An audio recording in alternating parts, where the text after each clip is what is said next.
What's up, guys? Only a couple of you guys on right now. You guys have your little Asian New Year's. Hope you guys are having a good time, enjoying your holiday.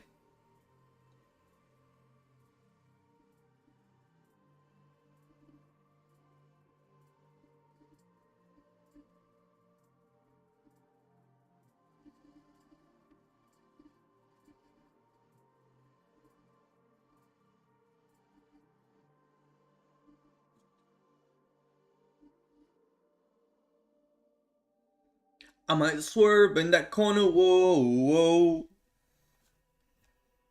Bitch, hold on, take semi. What's up, gang?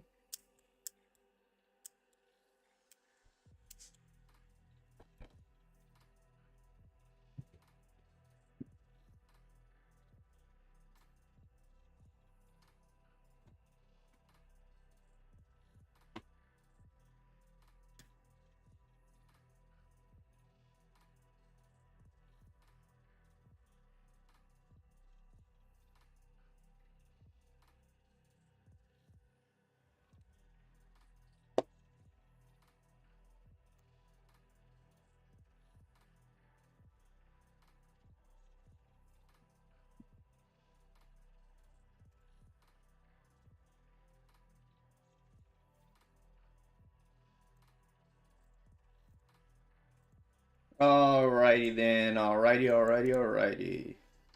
Let's remove drawings. We're starting fresh here. Let's go on the daily here. So our daily and our weekly.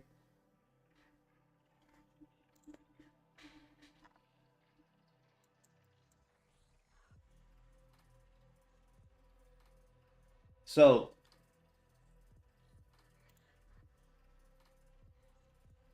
the weekly has made a high, created a low, broke that high, came back, retested the previous resistance, created a high. The current week came back, retested previous weekly minor resistance here, and we're just continuing to make higher highs, higher lows, higher highs, higher lows. Continuing on the path to oblivion, into the unknown.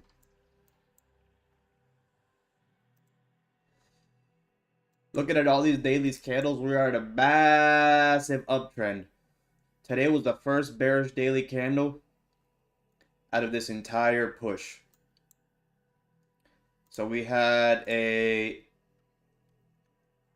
12,500 pip push without being bearish on the day. What up, Fluidity? So we've been pushing, man. Pushing. So two things we can notice here. Two things I'm noticing here, right? We formed a resistance. The fact that we formed this resistance, this price has no bottom wick, or we came down and created a bottom wick for it, but I didn't see that because my thing was in the way. So scratch that.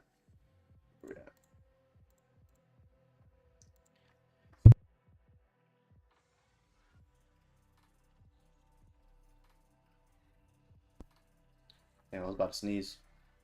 So, because of the fact that we have already created some resistance here on the daily, on the 4 hour we have some resistance. We're coming up on this 4 hour to retest this area. So if we turn this previous support into a resistance, we could start to see the downtrend now and start to come back down for a pullback here. Who knows how steep before the next push up, because with all this Trump news and all the uncertainty in the market, it's not looking good for for gold and not looking good for the dollar at the moment. So what do you notice here? You notice that price came down, we're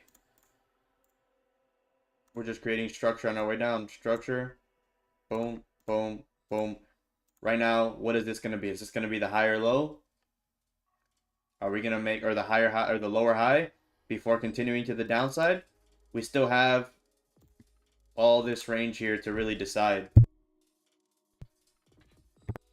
We really have all this range here to decide, and there's still quite a bit of range here to decide before this would be the higher low. So we can kind of continue up, who knows, maybe up to here or something before continuing down. But the cleanest level makes sense for it to be here.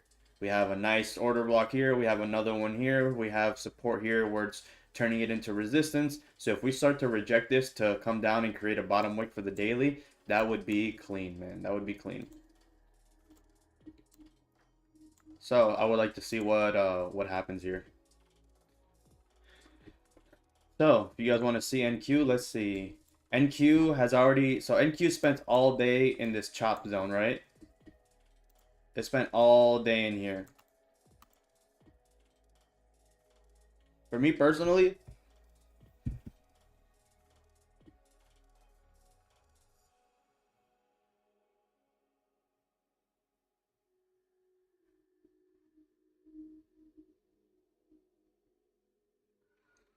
so options. So this is what I'm looking at for NQ, right? So looking at this weekly, we're at the weekly highs. We're also at a major weekly resistance, right? The same, but NQ is also on an uptrend.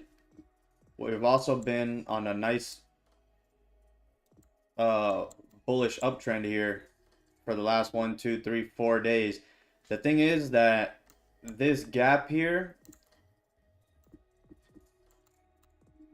what happened when price filled the gap? We rejected all the way back down. 4,180 pips. So the fact that we're starting to close into the gap and not wick it like we did here is a little bit sketchy for sells unless we can get like a hardcore rejection to really confirm. Because like look at all these wicks here at the bottom rejecting to the upside. This candle closed bullish. This candle came down 4 hour for a bottom wick, flipped bullish, and is starting to drive up. We retested the lows again after breaking the highs here and failed to drive down, and we created a higher low. On the rebreak of this high is a little difficult. It does look like it's going to be bouncing off the trend line that you were showing me. But if it was bouncing off the trend line on a move like this, I would accept it, right? It just shot up past the gap and we're starting to reject here, but so where it tapped the trend line was right here. And before that, this is what we had, which is way different than this. This is like just price driving up, barely pulling back. Here, price consolidated the entire day from midnight all the way to today. This was a straight drive up for 5 hours. Here, we've been consolidating for the entire day at these highs. Which could mean two things, right? When you're consolidating at a level of resistance for a long time, either you're going to break out or you're going to reject to the downside. But because of the way that we're printing, breaking weekly highs, it's tough. We're at a weekly resistance. We're at a gap level where price has rejected down very heavily in the past, but it's forming proper structure on the way up. Higher highs, higher lows, higher high, higher low, higher high, higher low, and we just now formed a lower high, a higher low. Now let's see if we're going to keep creating higher highs. We have room, though, for at least 200 pips to the next range.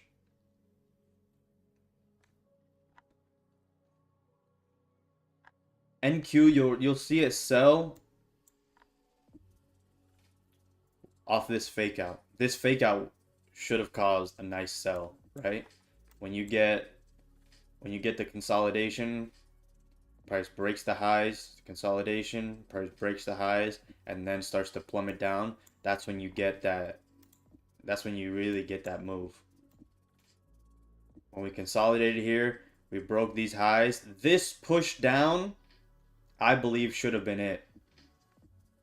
Lower high. Yeah. I'd wait to see what happens at this level.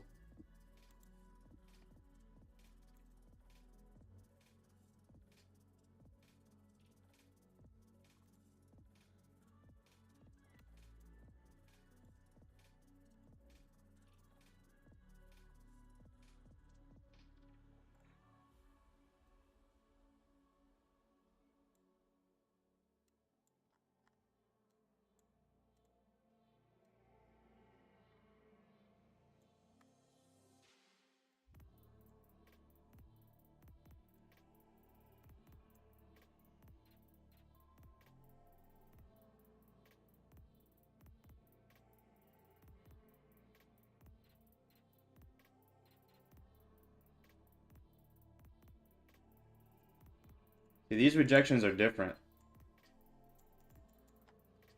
Double top, banger. Driving up with no pullback, banger. But we're consolidating in this little range here. We created a high. We've respected this resistance, so we turned it into support, and now we're continuing to break. I don't know how you take your trend line entries.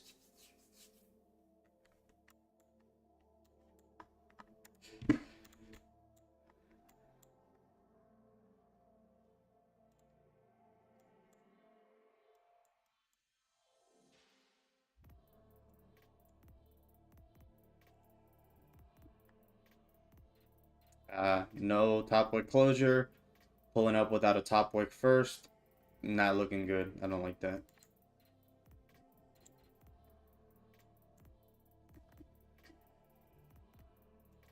I've been on my lines here.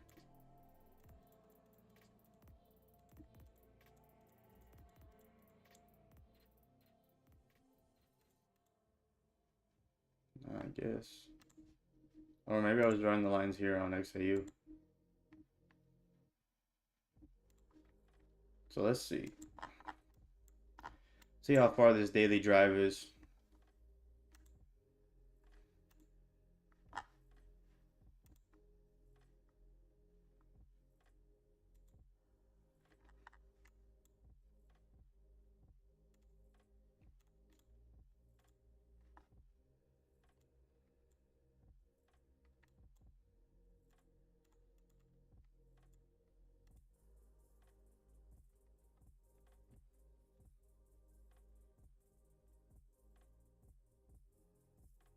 Give me 5 minutes real quick, gang.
Fluidity, you took sales what on gold?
Bet.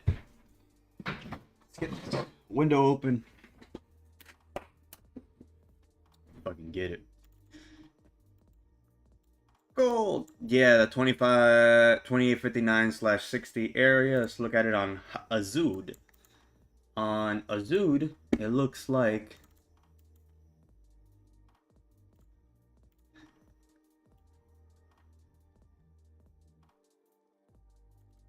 we chilling, boy. Looks like we chilling, boy. We chilling.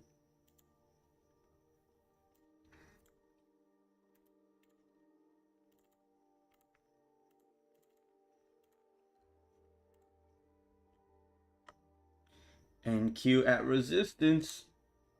Daily high. Where's the previous daily high? It has not broken previous daily high yet, which is that.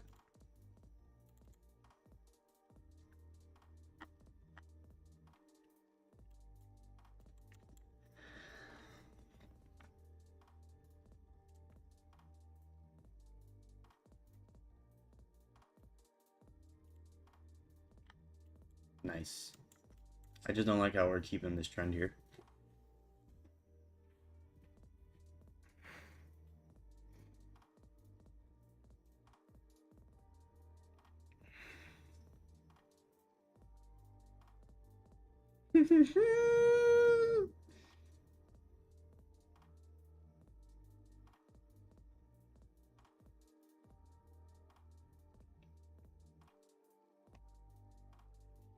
Options, tell me how the video that I recorded at the gas station, my cousin calls me and he's like, yo, I think that was me, bro. And I'm like, yo, you couldn't have just thrown it in the trash, bro. And then my other boy texted me, he's like, yo, remember when we used to do that all the time, bro? Maybe it was just some young guy, cut him some slack. That's because people go buy Dutches at the store, they roll up in their car, and they throw the guts on the floor. We used to be degenerates. And then you grow up and you're like, damn, I used to be stupid. When I used to think I was smart, I was stupid. When I used to think I had trading on lock, fast forward a year, I look at myself and I'm like, whoa. Who were you, dude?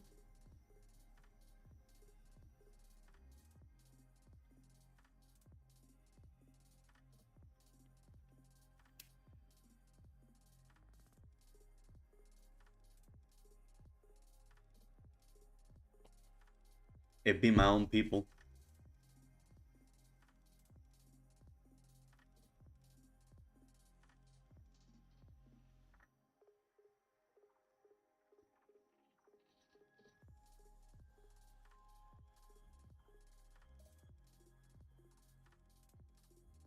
I could have sworn you were about to say something. I did say something.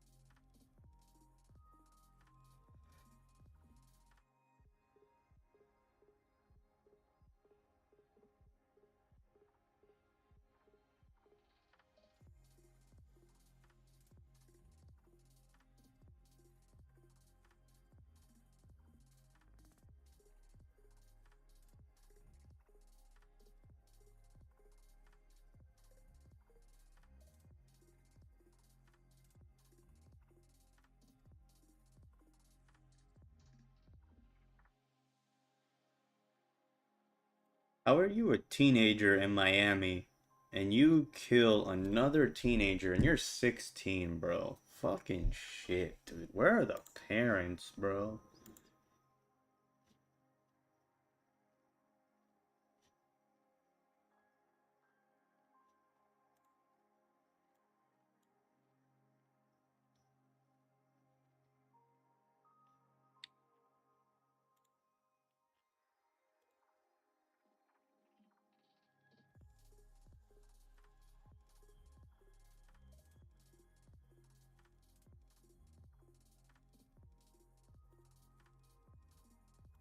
Look, I hope your sales play out. We just got a fat volume candle down.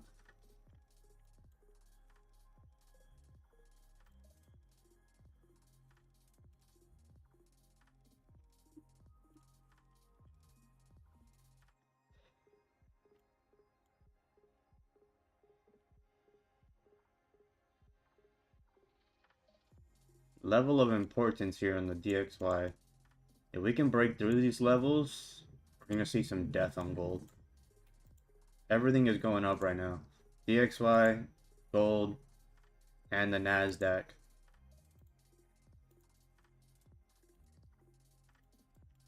The Nasdaq is just having this small pullback.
What a bitch.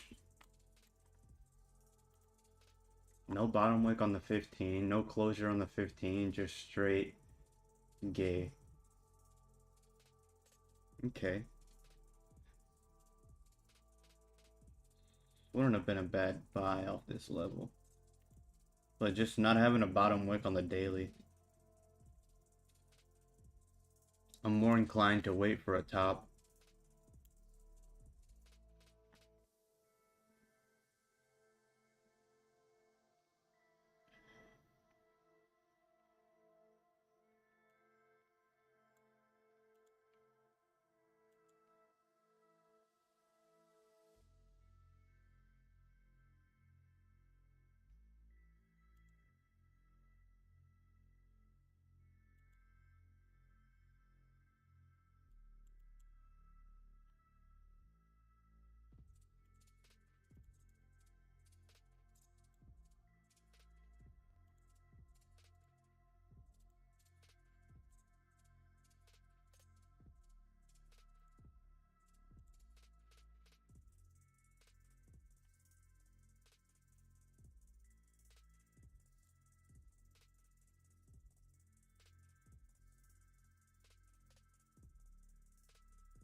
What is gold doing?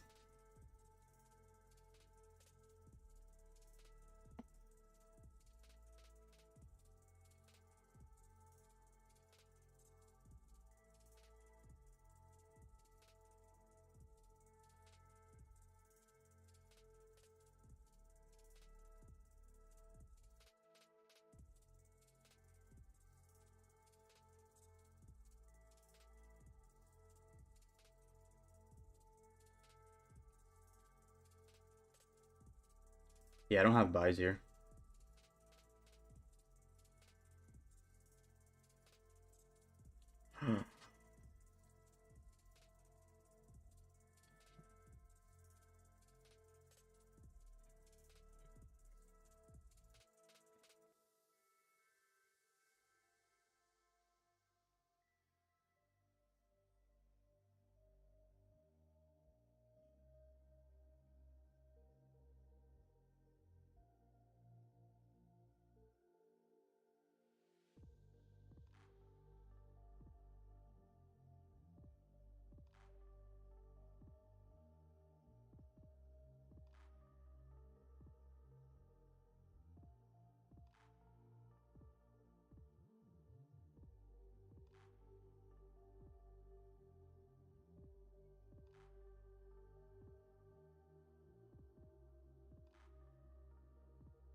In a way, one of my neighbors is running a vacuum outside their house. For what, bro? Do y'all hear that?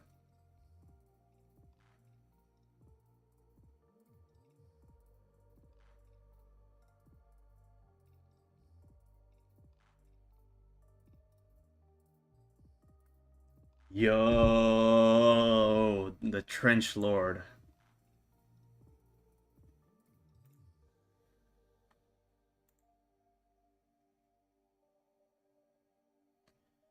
The big dog. The big dog.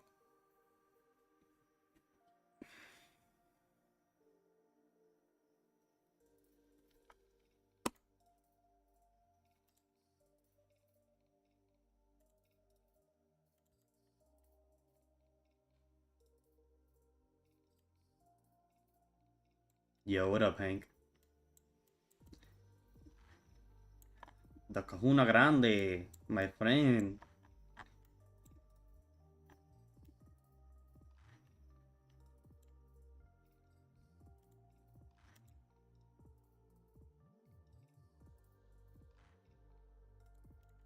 What up, Loss? My brother from another mother. How you doing, dude?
Wait on this 30 closure.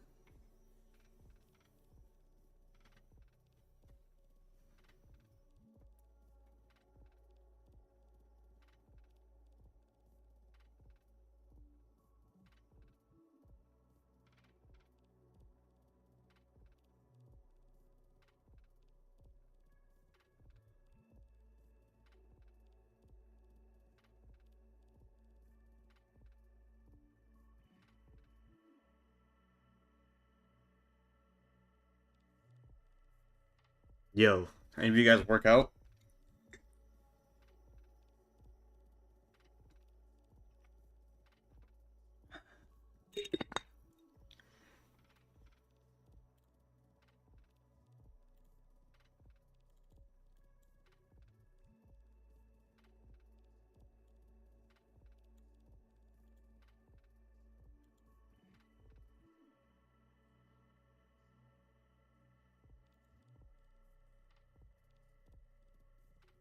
Tests. You gotta go full port. Like I was telling a dear friend of mine, my brother, you have caught so many amazing positions. If you would have been trading the true size that you actually want, you would have made thousands of dollars within a week. Thousands in a week. Sometimes I'm too full send, which is uh not always a good thing. But man, you just gotta fucking send it, bro. You just gotta send it. We're trading the PA tonight.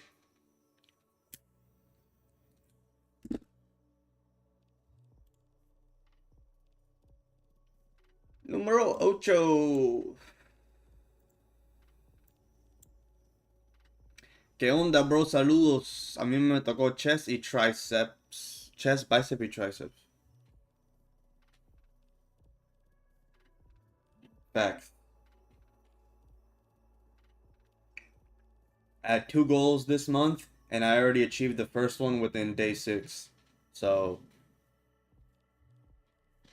we sending it. We full sending.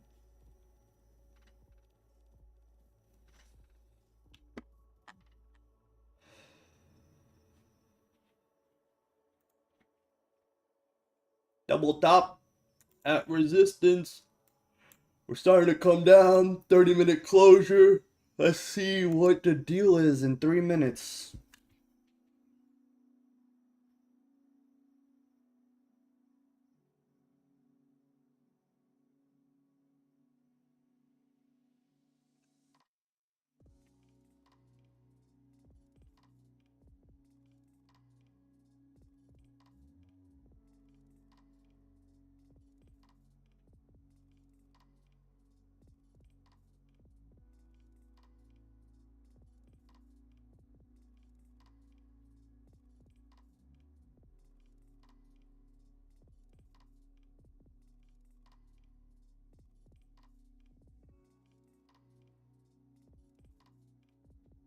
Hey, options. If you're listening, that picture that you sent, aren't the bands closing, or does that mean that they're about to start opening up after it created that double bottom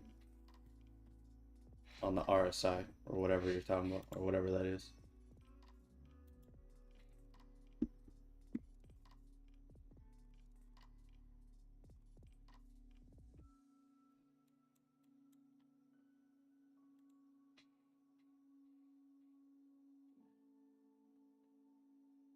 And no matter how much caffeine I drink, by 8 o'clock at night, bro, I'm just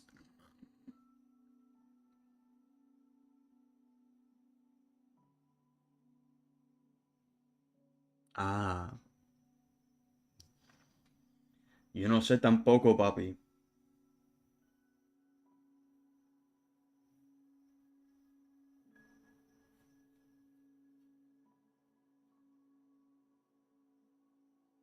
Portfolio down bad right now. I can't full send just yet.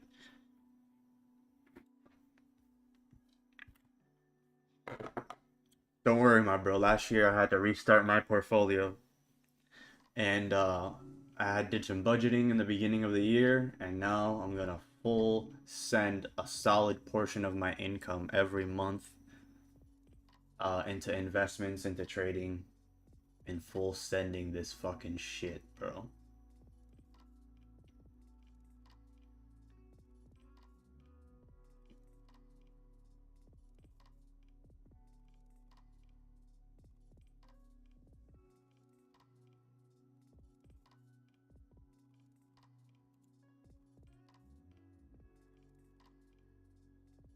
At the end of the day, it's all good. It's all about the long run. It's all about the long run.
30-minute closure.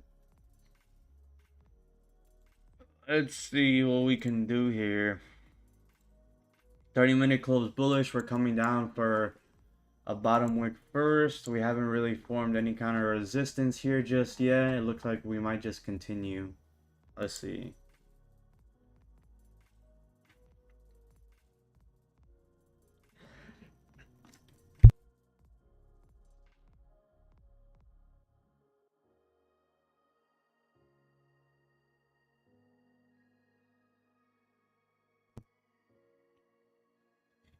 Yeah, I'm continuing to journal and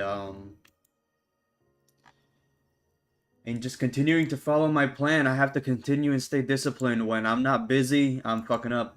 When I'm busy, I'm not fucking up. It's easy as that.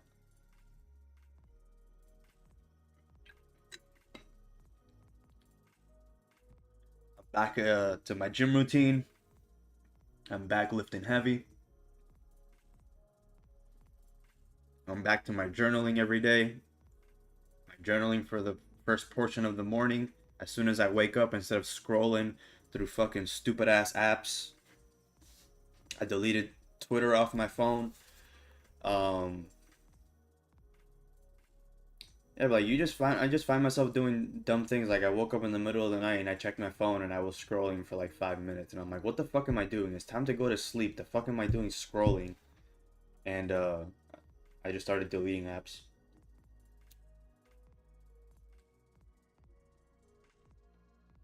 I need to focus on trading, and that's it.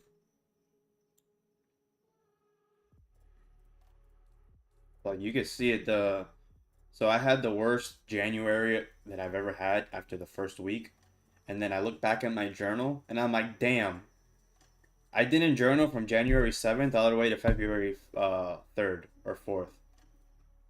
Almost the entire 30 days I didn't journal. No wonder it was the worst month I've ever had. I didn't journal. I didn't go to the gym. To each their own. I need to. So, I journal. I write on my calendar. And the more I do that, the better I get.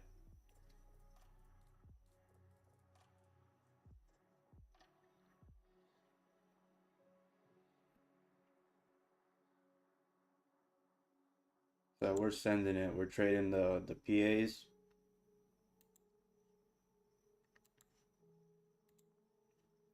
Let's send it. Let's see what we can do here.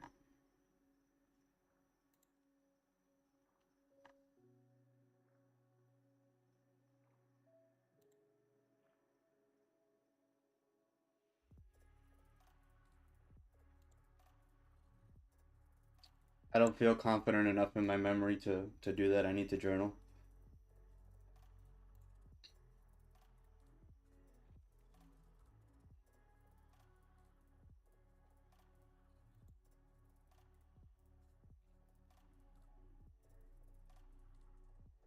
I'm not trying to play the memorization game. I'm just trying to trade. That's like why some people have indicators. Like, yeah, you can do an analysis, or the indicator can give you an idea of the same thing, so your analysis is faster if the indicator is based off of your strategy, like a moving average or something like that. It just speeds things up. I'm here for efficiency. And my journaling is easy, right? As soon as I win a trade, or as soon as a trade happens, I take a screenshot. And then later on in the day, when when I'm recapping, I'm like, oh, look, I took a buy over here. And then I look at the buy that I took, and then I'm like, oh, look, the buy never came back to my break even point. And then I take a note of that. And then I'm like, oh, damn, every buy that I took this week, none of them came back to my break even point. Maybe I can hold for an extra 10 to 15 pips more than my normal 10 to 20. So I started doing so, and within the last couple weeks alone, just off of um more things that I noticed off my journal. I've been catching 120, 180 pip days. So I've been doing pretty good. No, I look at how did my trade play out after? Because if 80% of my trades are running more than 10 pips, closing at 10 pips is leaving money on the table. If I am correct 90% of the time, I should be collecting money 90% of the time and not letting the trade go into drawdown. And then when I look at my trades and I'm like, oh, look, I took a buy here and price came into drawdown. Why did I hold it all the way for this when the initial break of this low is enough confirmation to tell you it's gone? Especially when you break below and you don't form any kind of support here, it's done. The buys are done. Close your buys out and then maybe wait for a break of the lows for another sweep like what just happened here. The same thing. We swept the highs here and it plummeted. You want it to sweep the lows and then it dries. We swept the low and then you had a much bigger move than these little pushes here. And you can make it back later.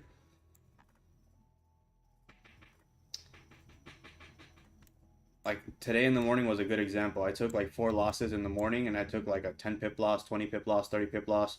And then I lost like 40 pips. And then on the next trade, I made 60 pips. So I averaged out 20 pips. So I was like taking sells here. I got stopped out. Took a sold here, sell here. I got stopped out. Took a sell here. I got stopped out. And then finally took a sell here. And it plummeted this entire range in a couple of minutes. And I was able to take advantage of this 100 pip range. Something like that.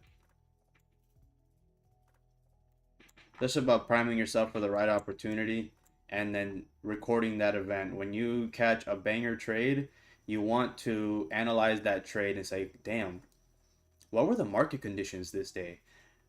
What was the news this day? What was the news? What were the numbers on news this day? And you start to really analyze and you're like, damn, when the market is bullish, when we're bouncing off of this time frame support, when we have a positive news day and price is doing these exact scenarios that happened the last time I caught a 100 pip pop, that's when I can look for the same kind of trade. And then you start to prime your trades and you only start to take the trades that you know are going to pop, only the trades that you know are going to pop.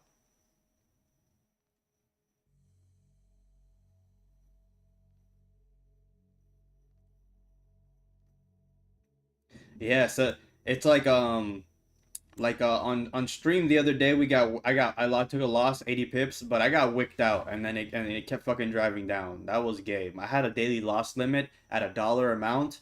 So it was gonna wick me out at my daily loss limit anyways. I have one set on my top on my trade of eight. Um so it was gonna set me out of the trade anyways, regardless. But uh what I did now, I just lowered my risk a little bit. So that way a trade like that won't get me close to my daily loss limit. And then I'll survive by a little bit.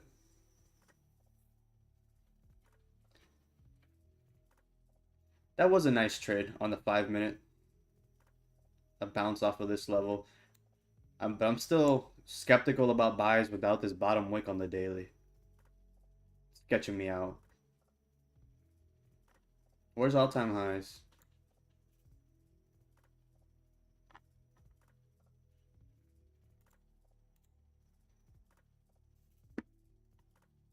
I didn't see that.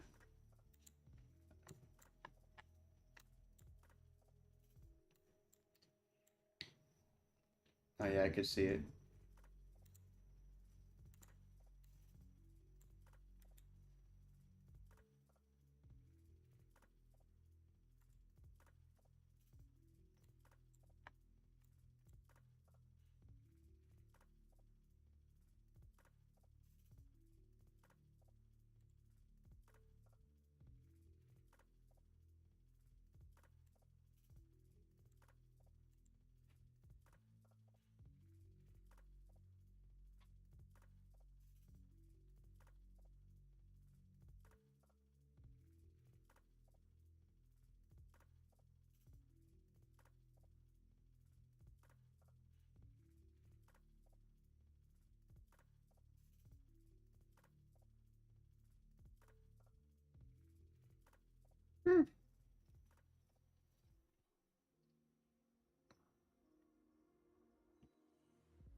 Wow. That's the same thing that happened to me, bro. That's if you go back to my stream yesterday, that's the same thing that happened to me. Because of the daily loss limit, it closed me out and the trade ran in my direction instantly. So I'm like, okay, cool. That wasn't even like a full stop loss trade. That was only like it was a double entry, 40 pip stops. So I'm like, oh, all I gotta do is just risk less and think about it for the long run, bro. I'm catching anywhere between like 30 and like 150 pips a day. That's on average like 90 pips a day.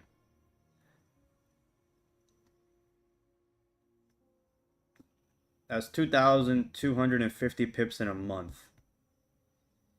With the two contracts, that's 4,500 bucks in a month off of one account. I'm good. I don't need to use a high lot size. If I go into 100 pip of drawdown, I'm only gonna see a couple hundred bucks of drawdown, and then just play it for the long term, bro. 4K a month at the end of the year is a 50K year, where 99.99999% of people have never made $50,000 trading in their life, in their pockets, and put it in their pockets.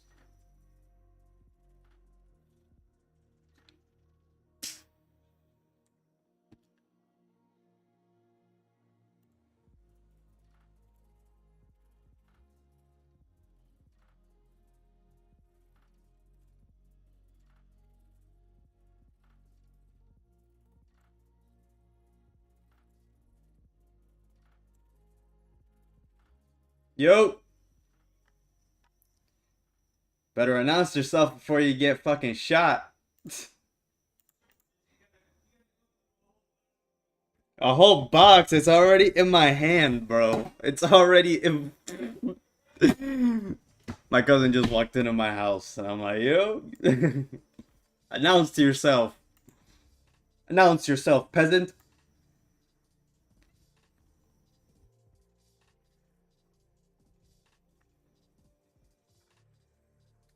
Big Terp, the OG.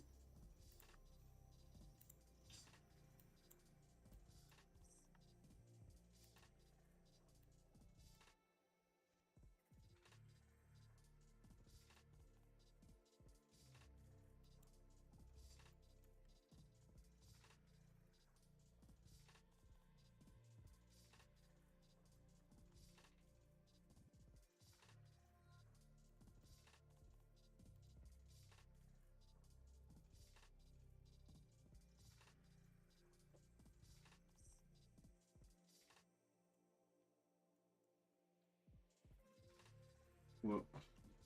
What the? Bro, don't even eat that right now. Wow. That's like 4 days old. I'm in a trade here on the Nasdaq.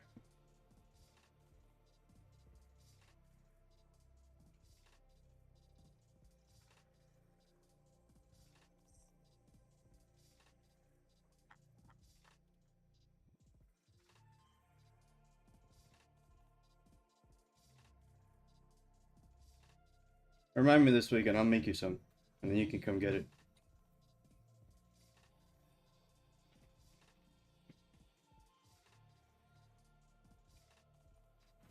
This one I've been using a little bit of sugar to make it more like the white bread, but I've been cooking it more like the artisan bread that's like the big loaf and it's supposed to be like harder and crunchier. It tastes much better fresh.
Just Jake Paul finalist. Canelo Alvarez versus Jake Paul.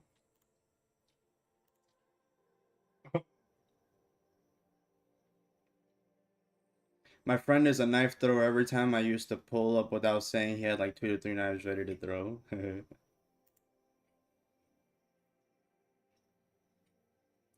when we were trying knife throwing? Yeah. If the Nasdaq doesn't break and reflip the highs, I'm not gonna hold for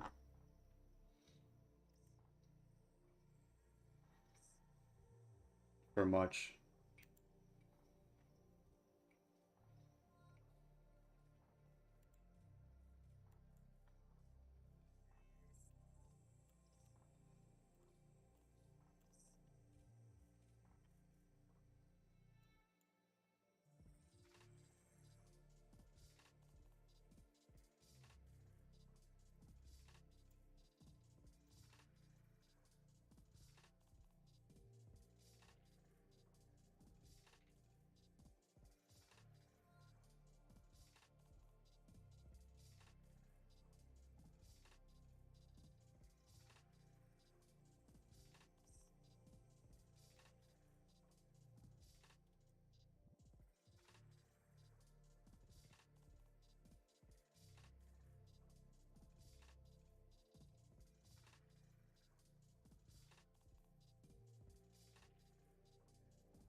Canelo will win easy.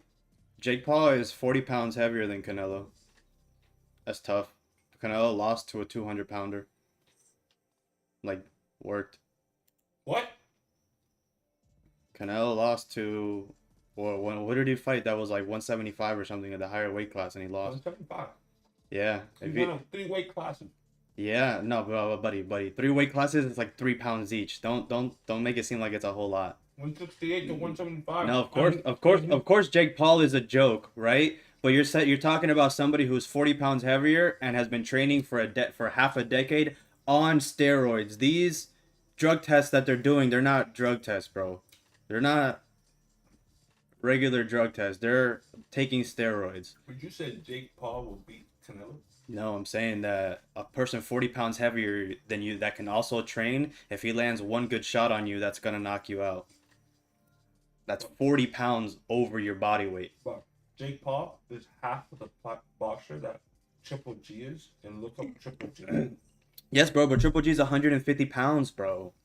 Not 205 pounds. And he got rocked by a guy that walks at 230 pounds and he walked it off. I'm just saying, bro, training plus an extra 40 pounds of weight on your body. If it's real, there's 2 rounds. You don't think that for the last year that he hasn't fought, he's not on a shit ton of juice trying to get better? Oh, I believe he is. 2% chance, 1% chance to beat Canelo. How old is Canelo? 34.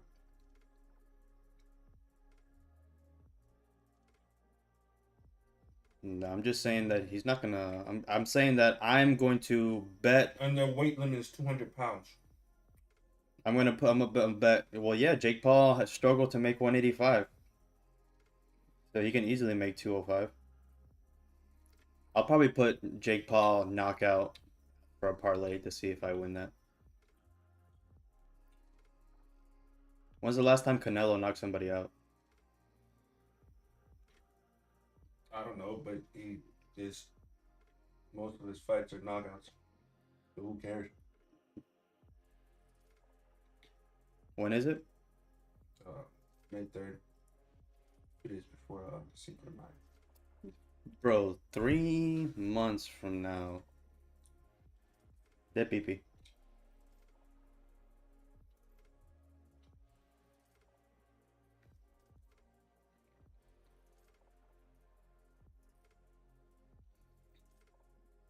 That's the thing, bro, that it only takes one shot to knock somebody out. And when you have 40 pounds on somebody, that's crazy. Bro, these box fucking heavyweights, bro. And work them. You're tripping.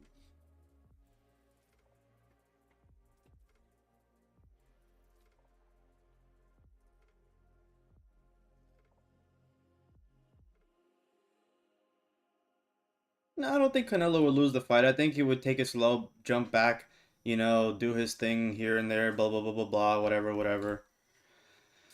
Um, Bro, if it's real boxing, Canelo dominates him in the first 3 rounds.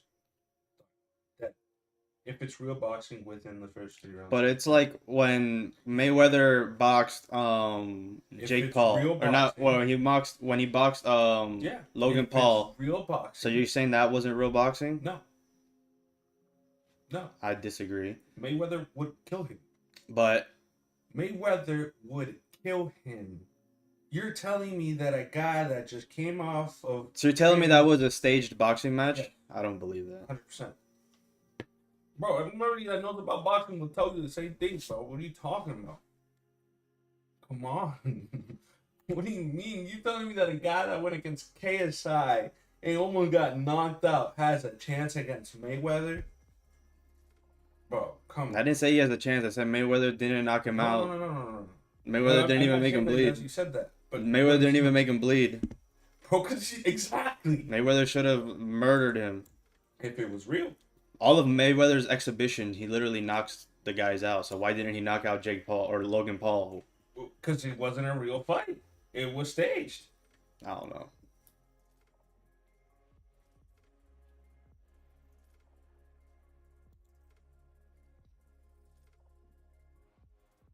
I watched a lot of WWE in my life and a lot of fighting in my life. And I know what some staged fighting looks like. I used to believe in staged fighting.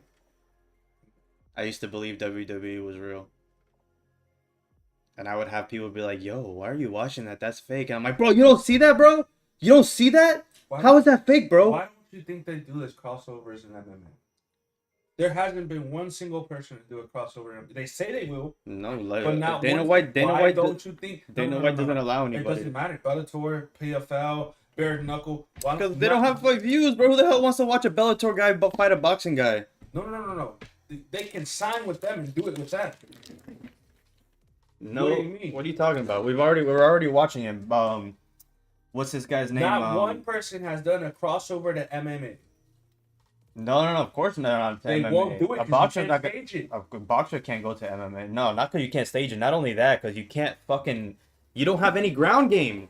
You don't know how to wrestle. You can't learn how to wrestle in 3 months. You can't take a boxer and put him in MMA, but you can't learn how to wrestle in 3 months.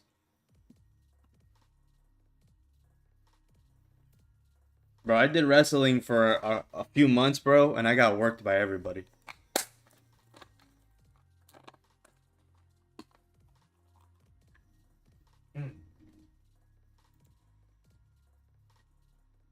Money printer.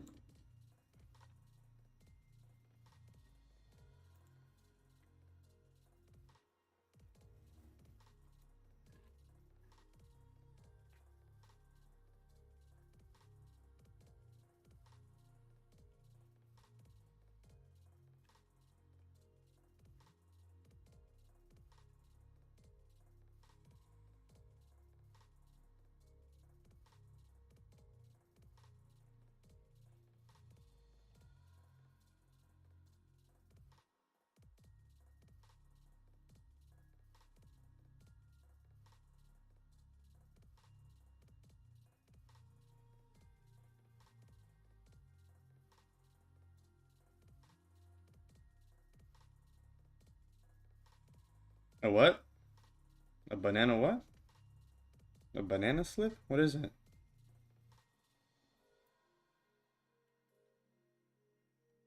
Oh. Like an ice cream?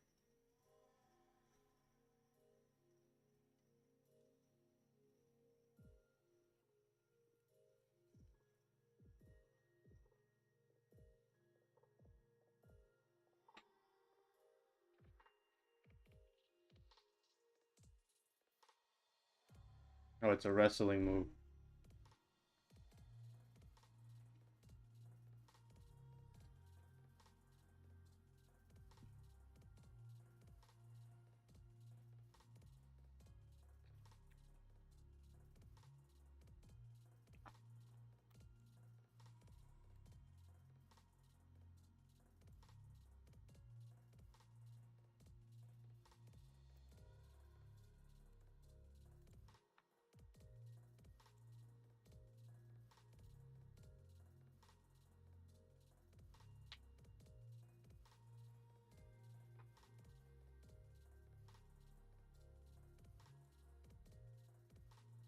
That's ugly as fuck.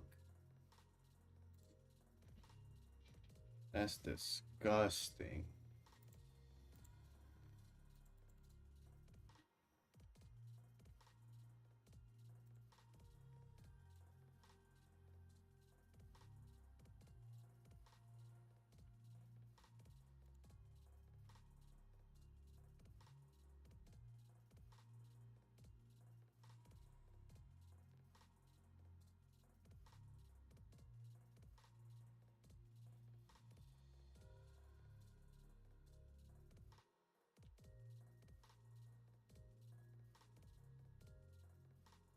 Did this already break your trend line option?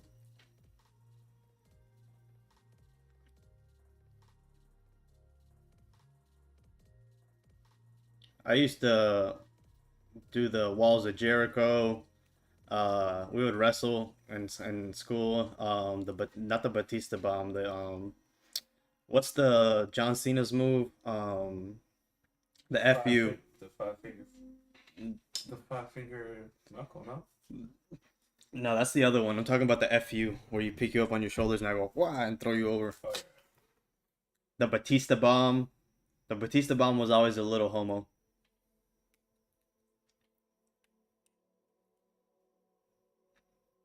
Bro, but then after I saw what happened to Speed, bro, he got destroyed, bro. Like, not only it's like it's fake, it's staged fighting, but it's like real acrobatics. Yeah.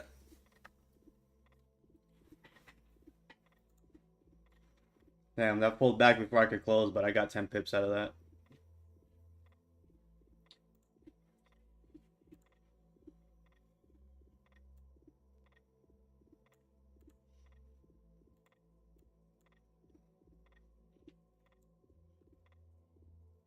There's no bottom wick, no top wick. I don't like that.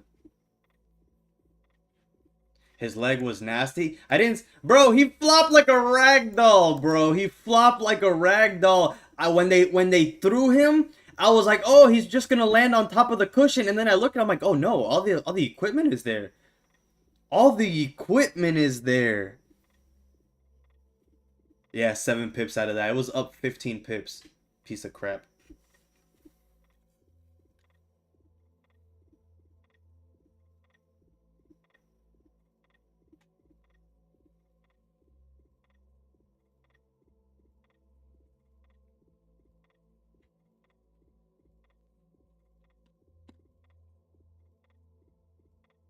No, sir. This PA was in drawdown like a motherfucker. And then I was able to get it out of drawdown. I had I hit my TP perfectly break even.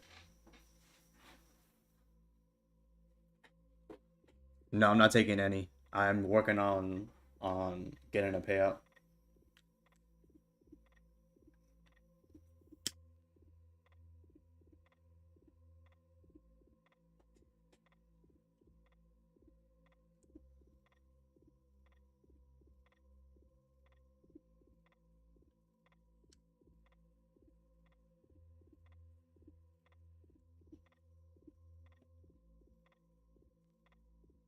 What do you mean?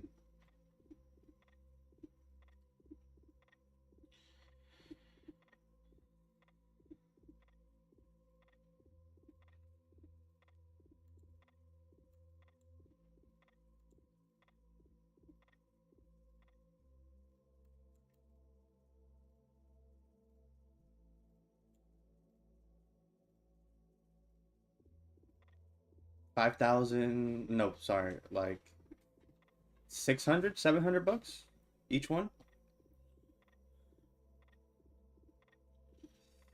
Then I went into like $1,000 drawdown, and then I made that 1,000 back.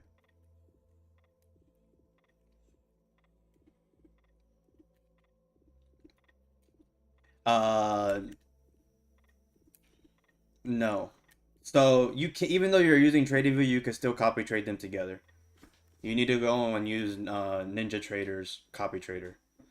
So what you do is on NinjaTrader, you set up a main account on NinjaTrader, you activate your NinjaTrader, copy it over, you activate the trading view on your NinjaTrader account, and then you use that account to copy over to all your sim accounts. So you can trade right on here, and I think you can have a simulation NinjaTrader.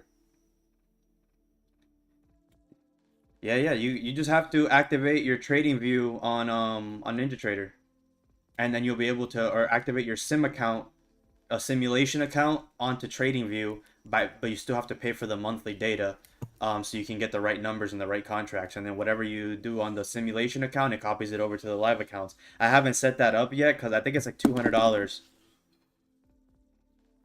Um, but yeah, I'm just trading the live accounts now to get to payouts, and I'm also continuing to deposit into my live account. You need a live account, so I want to grow my live account to like $5,000 or $6,000 so that I can then connect it over, and then instead of having a simulation account, I have my live account connected to all my funded accounts.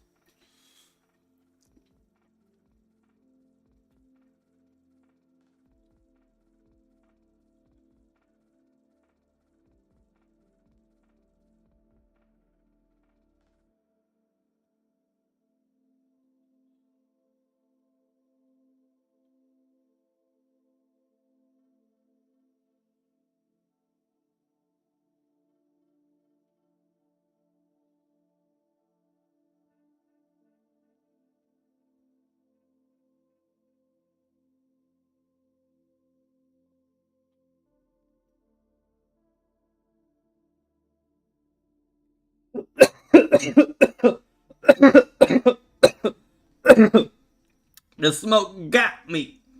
Look at that, baby. You gave me that wick so I can get out in profit and get the fuck out.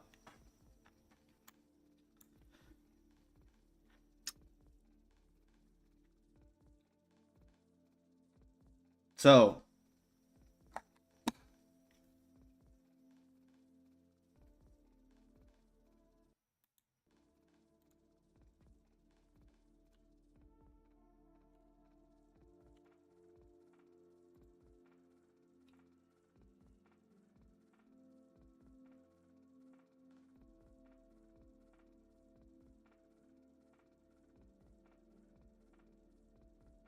I trade 2 contracts, and that's it. I don't need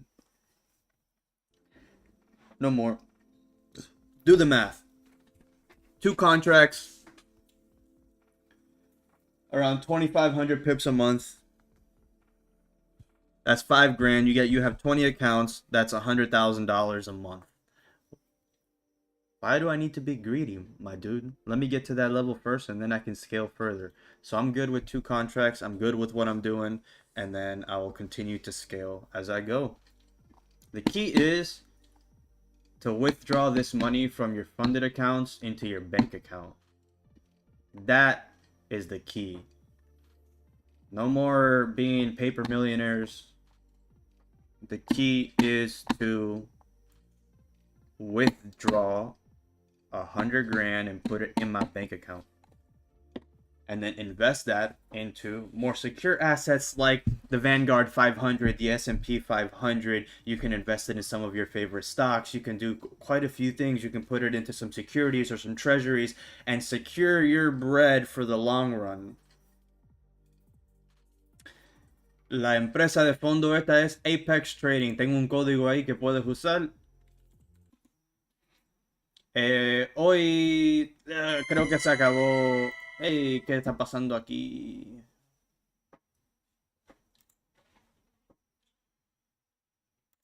The DXY what hit my alarm? What? What hit my alarm?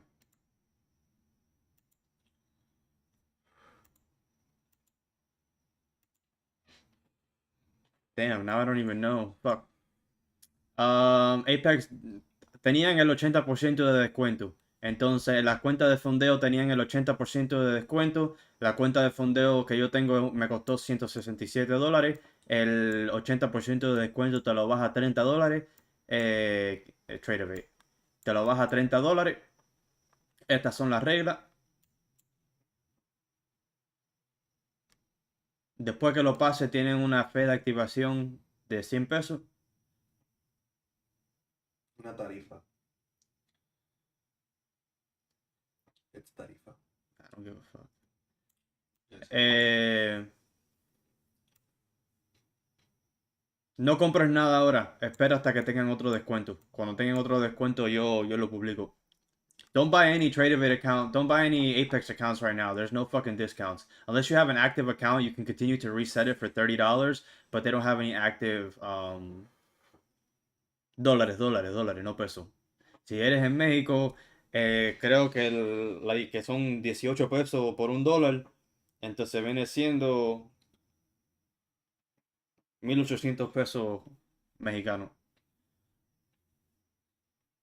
Entonces, estas cuentas de fondeo como que son de futuros y no es de Forex como tal, tienen reglas un poquitico diferentes. Entonces, si vas a YouTube o aquí al Frequently Asked Questions y lees las preguntas y aprende cómo de verdad trabaja las cuentas de futuro, vas a saber si es para ti o no. Si no es para ti, usa Top One Trader.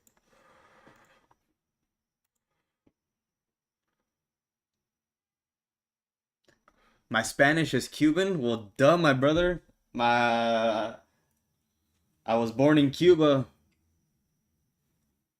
in a Cuban manger in the hospital with no air conditioning. That's why I'm a little that's why I probably have an extra chromosome. Maybe I have a little bit of autism undiagnosed.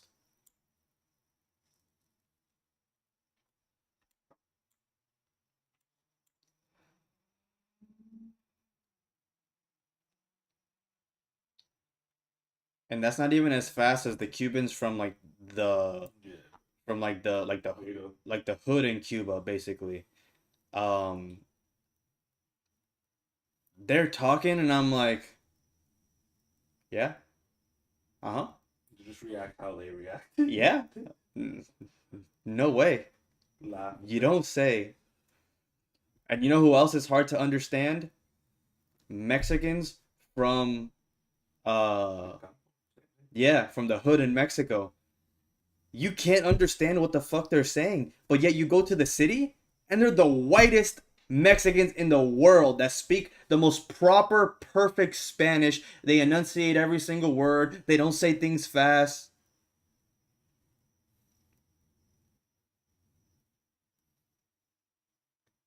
And you hear the Mexicans, they're like, go! I'm like, please? I don't understand. My godmother one time she brought some family over from Mexico and they were my age and we all went to Disney World and they were trying to talk to me and we were trying to have a good time and then we were getting out of the car and the guy was looking at me and he said something and I'm like, what? And then he said it again and I'm like, what? And he said it like 4 more times and I'm like, huh?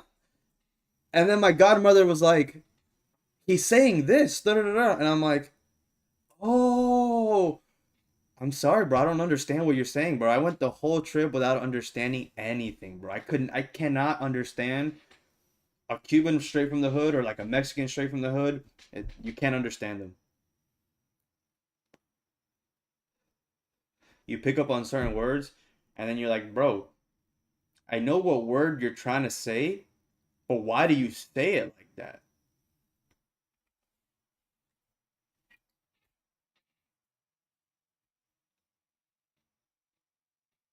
Hey, Hank speaking Spanish. Bro, this guy holds a record of 0-31 and lost everywhere in knockout boxing. Heavyweight boxing is real fighting. Heavyweight UFC is gay. When you watch heavyweight boxers fight, that's some good shit. Because they can't move. Yeah. I prefer watching heavyweight boxers fight. Like I was watching a video about some Colombians speaking, and the way they say that they're gonna give you the bill or the check when you're at a restaurant, they say, "Oh, do you want me to cancel your bill?" And then to them it means, "Oh, I'm gonna close you out." But to other Spanish people, we're like, "Oh, you're gonna cancel my bill? Cool, I don't gotta pay, so I'm dipping." But to them, it means, oh, I'm going to close you out. That's their slang for I'm going to close you out. I'm going to cancel your bill. So to me, you say I'm going to cancel your bill. I'm not going to give you my card, and I'm going to walk away and say, thank you, sir. Here's a tip.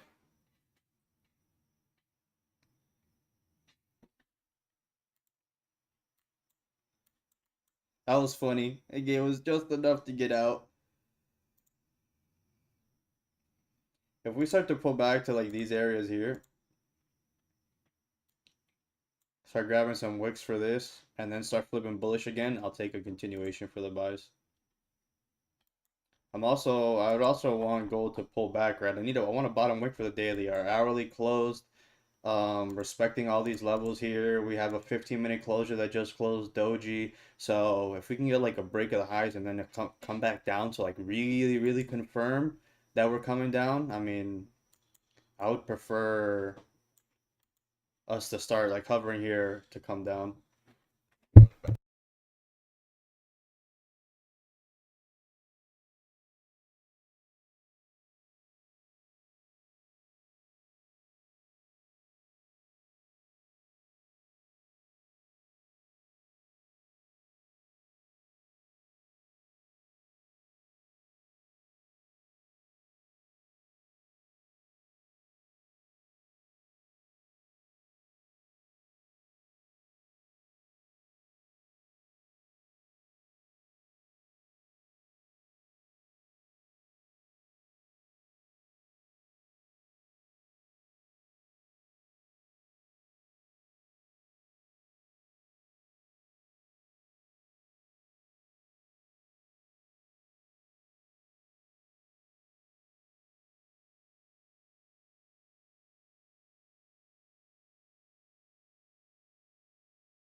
He starts writing, he's like, go on 30, and I'm like, God? Question mark?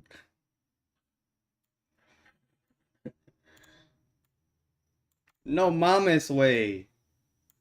No mames.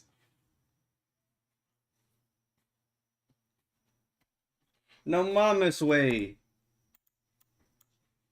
That was a nice entry. So, right now, we don't have a bottom wick on the daily. What do we know about tops and bottom wicks? When you go on the daily time frame here, what does the majority of every candle have? Every candle has a top and bottom wick. What happened when this candle drove up without a bottom wick? The next daily candle death dropped, grabbed the bottom wick for the candle, and then drove up. It always 98% of the time comes down and grabs the bottom wick for the candle. So, when did this one grab the bottom wick for this candle? It attempted to break the previous daily highs, failed, and then rejected and grabbed the bottom wick all the way down here and then pulled back. What is this daily doing now? It's retesting the previous daily resistance. We're retesting a previous 4-hour resistance. So, two things can happen here. We can continue coming up. We can continue coming up because this is the new higher low to make a new higher high. Or because we don't have a bottom wick for the daily and we're at a strong daily resistance, this could be where we come down first to grab orders for the daily candle and then start to plummet down. So you see, options drew this trend line out, so he would be looking for a retest maybe of the trend line before coming down if you're trying to look for some sells. So that's something that you could look for. So as soon as uh, exactly.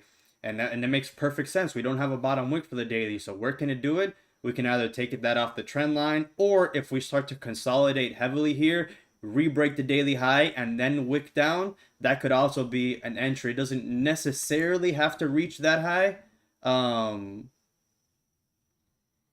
Let's mark that down though. Where are we at?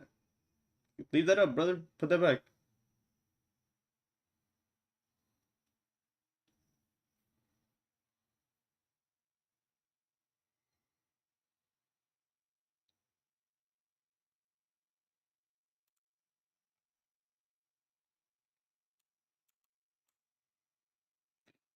There, you write that. Faster than a move.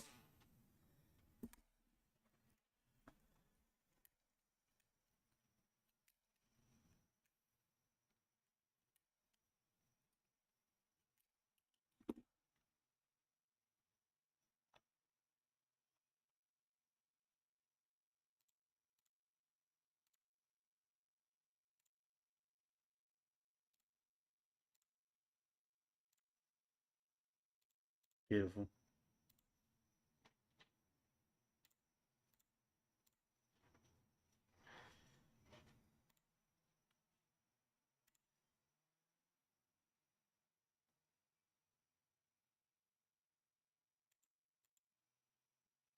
Pretty high there. It's 130 pips away. Without a bottom wick on the daily, tough. Daily resistance, tough. Unless these Asians are savages and they just want to buy fucking gold. What did NQ do? We're just still hovering around these highs here. So my trade would have still been valid. My stop loss. I wanted to have a stop loss down here, so I would have gave myself some room. So the entry was 56 pips of that I would have taken. An entry here, pulled back 28 from my entry at 46. So yeah, I would have been in profit like 12 pips there on a pineapple if I went and draw down here. But for sure, stop loss here. I wouldn't let that. Like this 15 flipping bearish now on the last 5-minute candle though. Are we're not rejecting any kind of major resistance though. That's what I don't like. Still the gap area.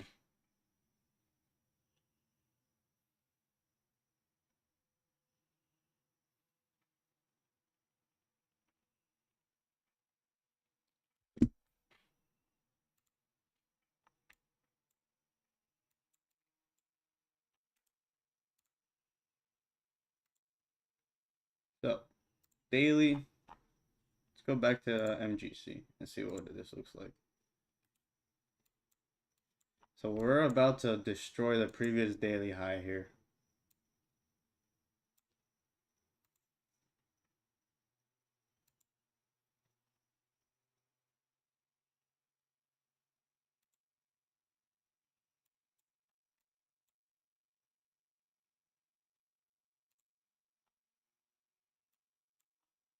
Jeez, yeah.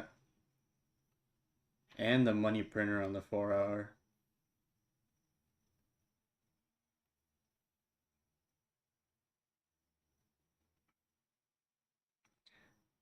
I thought that we were gonna just range after what Geisha Gold did today. Bro, I saw my dream card today. And the guy already had like 3 people up to him talking, and I didn't want to be another fanboy, so I'm like, I'll just admire from afar.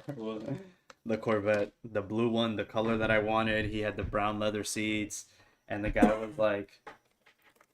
was like, yeah, man, this color is so rare. Nobody has the original color. I couldn't find it. It took me 3 years to find this color.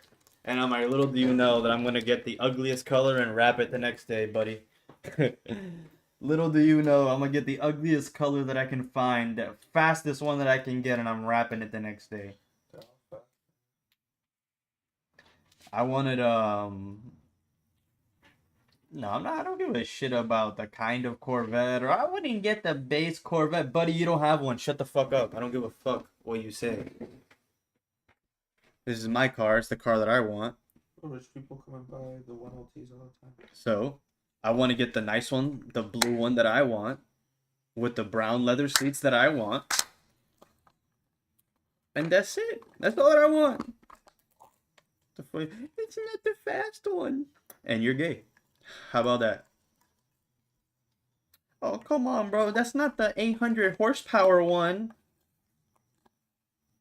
Bro, do you even have 800 horsepower? So then why are you talking, bro?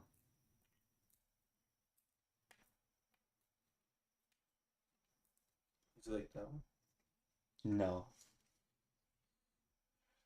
It's like baby blue. The rarest blue that you'll ever see.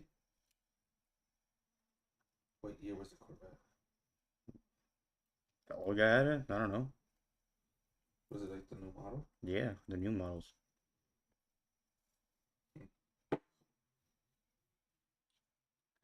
A lot of people talk shit. They're like, oh, I wouldn't get that one. Hellcat, you gotta buy it brand new, bro. That's something that I was looking at too, to get like a scat pack or something like that. But you gotta get them brand new because everybody that has them, they beat the shit out of them. There's nobody that buys them that doesn't race them. So you're gonna get a car that even if it has 20,000 miles, the previous person raced it. They redlined it. They redlined it before the car was broken in because the car only has 20,000 miles and they turned it in because you're not supposed to be accelerating on a car like that before it's broken in. I don't know if that's true or not, but your braking is at 500 miles on a Corvette. After the Corvette, you can redline. After the 500 miles, you can redline. So they probably took it out and said, I'm a redliner right off the lot. And that's why they turned it in with 20,000 miles. No, bro, what do you mean? A lot of these people, I have 3 Corvettes right now. Well, I have 120, 21, 5,000 miles. No, not the Corvettes. People that buy Corvettes are because they want to take care of it. The people that buy Hellcats and Scat Packs, those are the people that you can't buy a used one, even with 20,000 miles. I mean, you can. You just gotta get it well inspected. You have to be a mechanic, like you gotta get it well inspected. You like get a private there's this dude on YouTube that he buys totaled cars and he rebuilds them, and then he drives the luxury totaled cars for like 50 grand a car, and he rebuilds them. So if you know what you're doing, you can if anything happens, you can fix it yourself. You know what I mean? But Corvette people are like connoisseurs. They take care of their car. Like you seen Adrian? Adrian put nitrous on his Corvette. A Porsche 911 GT3 RS, and I'll be happy forever. I've had a few dream cars since I was a kid. That's my dream car right there. The same one he just said. I've had a few dream cars since I was a kid, and I knocked the Jeep off the list, and the next one was a Corvette. So, And those are the two most achievable ones. So once I get those out of the way, then I get that Corvette out the way, then I can worry about something else.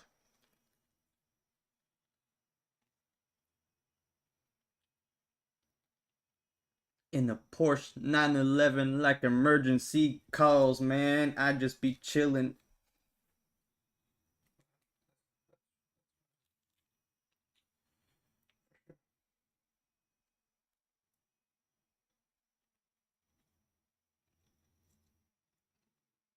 If we can get a rejection here, we just got a 30-minute closure. The 30-minute is closing bearish or closing doji, starting to pull back first though. Let's see.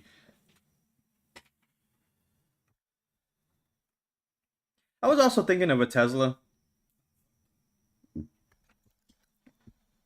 One of my richest clients um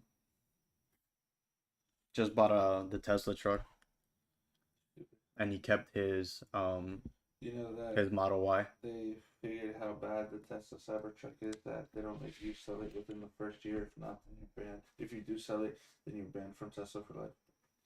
He's a 75-year-old dude that goes to pickleball, and he has a Tesla truck. He doesn't give a fuck. He's not gonna use it for more than pickleball. It's just not as good as they say. Like the Hummer is way better, for sure. And I mean, obviously I work there, but the Hummer EV is way better, way nicer. Yeah, I believe more people should buy Teslas and shit. Not for the environment. Fuck the environment. It's not about that. It's about Elon Musk. It's about their just cheap cars, and they're expensive. Promote the Hummer, bro. Elon Musk said it himself. If he had more demand for his car, he can sell his car for 15 grand. Imagine how many Teslas you can have on your lot selling for 15 grand. I'm not Tesla, so I don't imagine how many Teslas I can have on my lot. But I'm just saying, he says that if more people bought it, he could literally sell you the Model 3 for 15 grand. Literally, he said it himself, word for word. If there was a higher demand, I could sell you these Model 3s for 15 grand because they don't cost that much to make. And he would make the same amount of profit if more people bought it. He said, well, he said it himself. His dream was to make a starter car. So imagine an electric car that you charge at your house. Your kid doesn't have to go to gas stations at night or ghetto gas stations or anything like that. You can just let him plug in at home. The car can go a million miles without having an oil change. It's 15 grand. So if you do have like a $3,000-$4,000 expense on it, bro, it's a $15,000 brand new car. Come on, dog. That's cheap as shit.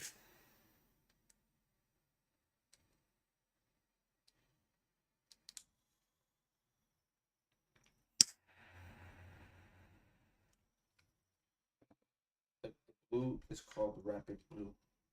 It depends. It costs like I think like $7 to $12 to charge it, depending on your location from home. What? To charge your car, for a week. No. It depends. Like, Yeah, it depends where you live. no, it depends what you do. Like, an So, increase on your bill, like, so if you get the installation, FPL does it for free. It takes like 2 months though for them to come and actually do it. no, you get the one that you plug into the wall and you charge overnight. That shit takes forever. Of course, that's why you plug it in overnight. It takes like, to fully charge, it'll probably take like 12 to 15. So that's why if you drove 50 miles, you plug it in overnight and it'll charge you those same 50 miles. But the supercharge, like if to fully charge, it costs like 300 miles. I think it's like, or 400 miles. It's like $40 or $35. Like it just depends. Like I know some people that their bill increased like $20. I know some people that their bill increased like $30. I know some people that didn't increase on their bill. So it just depends on the usage. Like for me on my Jeep, I've had it since 2018, or sorry, since 2020, for 5 years now, and I've put 50,000 miles on it, 10,000 miles a year. I got it with 20,000 miles. So in 5 years, I've only put 25,000 miles on. In 5 years, I've only put 25,000 miles on my Jeep. That's how you take care of a fucking car. A Corvette you get it in 5 years, it only has 20,000 miles. That's how you fucking take care of a car.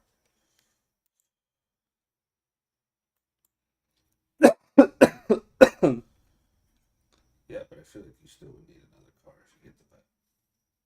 No, I have the van at a warehouse nearby, and then I just drive the vet a couple miles to pick up the van, and that's it. On my way home, I hit the gym, and I go back home. Easy.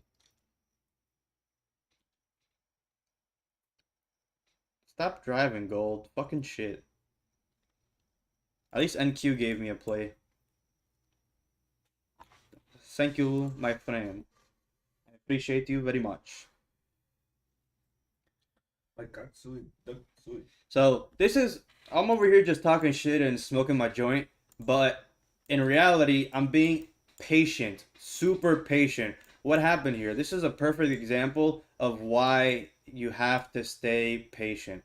I waited, I let it push, I let it push. I got in on my entry. I sat in a little bit of drawdown, but look at the volume candle, which is the one that I want to be in. The break of the high, the candle that drove 40 pips. That's the candle that I want to be in, right? I was up like 18 pips, and then when I pressed close, it pulled back, and it only got me 7. So I'm accounting for fucking 18, and it slipped me, but you could see how what I'm looking for, and look at what price has done since I've been here smoking my J talking shit. Nothing of substance. No volume candles have been moving. It's just been straight trash, trickling down. What happens when price starts trickling down?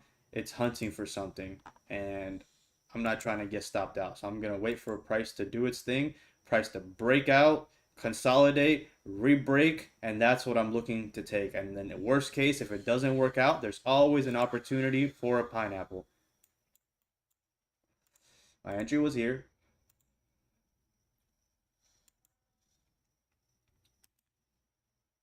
The very first pullback was right here.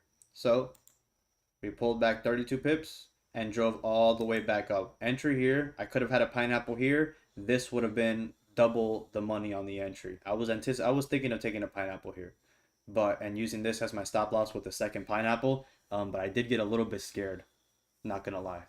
But that would have been a good pineapple. Let's say you missed it, and let's say you missed this closure as well because you were greedy. Price pulled back here, 52 pips, and then the pineapple here drove back up 23. So you were, sorry, it drove back up 29. So you would have been up 5 pips, and you would have been able to close that trade out break even or up 5 pips here before the next drop down. So look at how many areas to manage risk and manage pineapples based off of a stop loss below these lows here. So that's how I was anticipating this trade.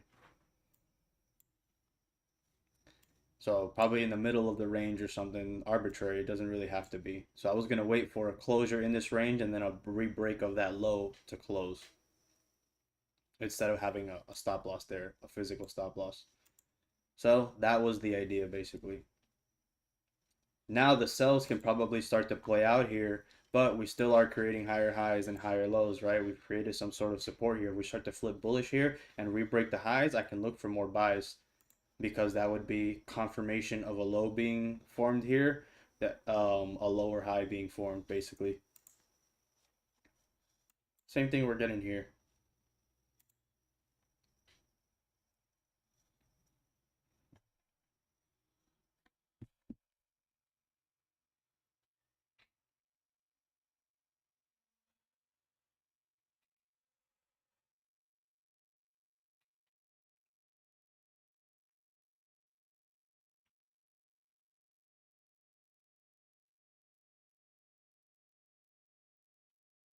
That's what's up.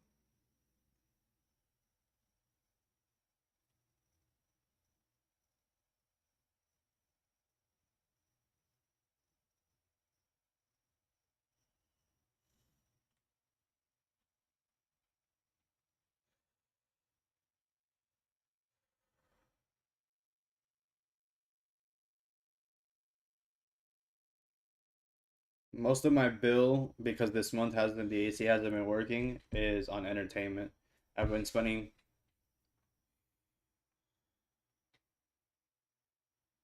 What? sorry, no, only $12 of my bill this month has been on entertainment. So literally, if I shut off all my electronics and don't use them for a month, I can save $12 on my electric bill. They know by what is pulling amperage.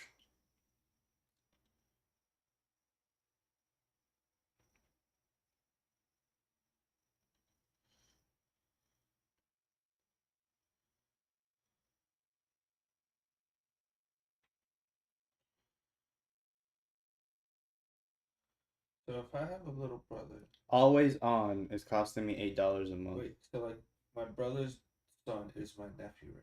Your brother's son, you're his uncle. Which he's my nephew. Right. Okay. Danny's kid to me is Pretty much the same. no, it's cousin. Same. Because I'm Danny's cousin, so I would be his cousin. Same. Yeah.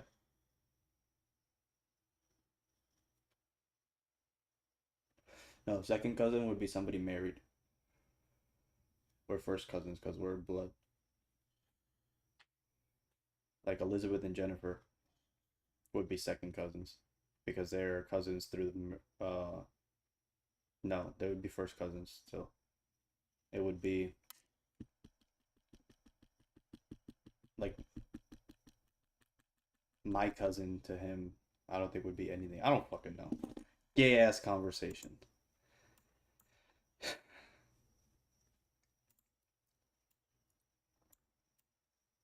At least I got a trade in tonight. And it looks like it's starting to come up here.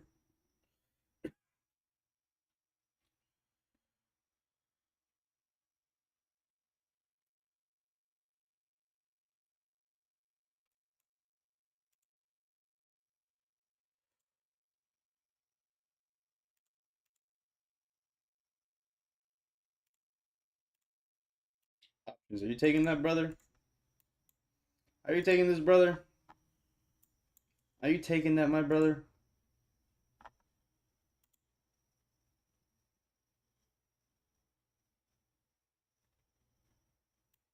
The trend line king, my bro.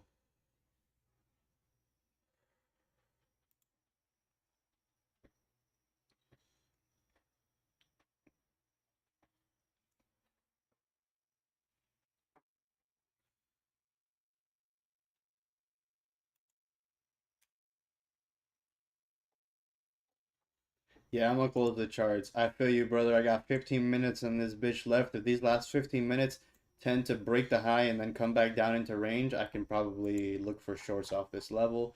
But if we don't do that, because look, we're starting to form resistance here. So if we re-break the daily high and start to come back down, I can look for some shorts. But if not, we ain't got shit.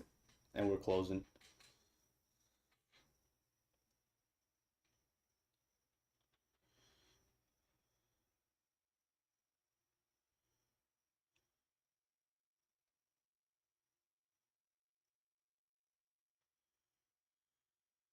Has your dad found a place for Malu?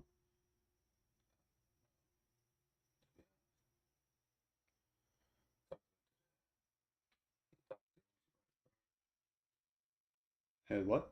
The doctor. Daniel. Yeah, finesse him like he finessed my dad. How do you finish your time? He's trying to give my dad a bunch of pills and more pills and more pills. And my dad went to a white doctor, and the white doctor was like, "No, bro, you have this." Gave him one treatment that wasn't even pills, and in a couple weeks he was good. Bro, that's exactly like that. So why does it? What the fuck? See, chat, this is the shit with So why does my doctors. dad You don't trust. This is why doctors are. You don't trust every doctor, and just because you have the title of doctor doesn't mean anything. So we have a doctor that we've known for a very long time. Homie wants to buy a car for my cousin right now. So my dad used to go to him, and my dad had a problem with his ear. And the problem kept coming back, and the guy kept giving him this and that, and pills this and pills that, and this treatment and this, that, and it never got better. And my dad said, you know what, let me go to a white dude. He went to a white doctor, and the white doctor fixed him within a couple of months. He found exactly what it was, gave him one treatment, fixed it, done. Never went back to the doctor, never had the issue again, versus the other guy that we've known forever. He has been going for doing it over and over and over and over nonstop. Come on, bro. Just because you have the title doctorate doesn't mean you know anything.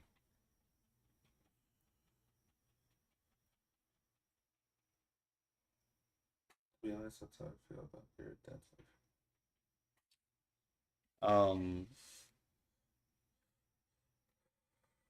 you know a lot, but it doesn't mean you know how to problem solve. So just because you know the whole book doesn't mean you know how to problem solve. No, no. It's like it's like people that have analysis paralysis. You're so good at analyzing, but you're so bad at problem solving. So you're like, oh yeah, we have a high here, we have a wick here, we have a manipulation distribution, a high being broken here. The RSI is over 30. We have a news event here that pushes up here. The earnings are up 3.4%. It's up 3.2% on the daily. Da da da da da.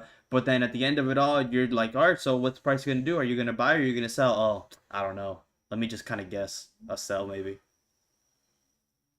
You've been having a hard time pulling the trigger. I promise you, I feel the exact same way. And you know what stopped me from being scared of pulling the trigger? I lowered my lot size right here, bro.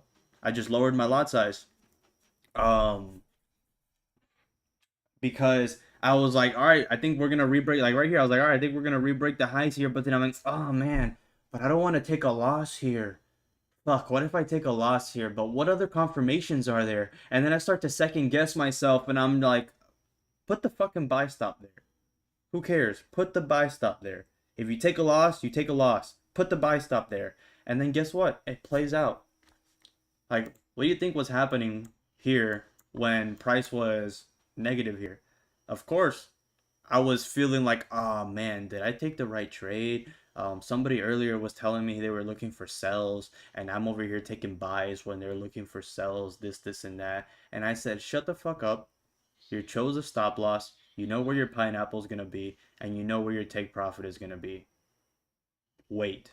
And what happened, bro? I just waited here. I was like shitting bricks a little bit more, and then I'm just like, trust your analysis. It's the same trade you take every single time, and boom, it worked out. When you're scared to pull the trigger, and you pull the trigger, and the trade works out, you get that relief, and you're like, ah, it's just mental.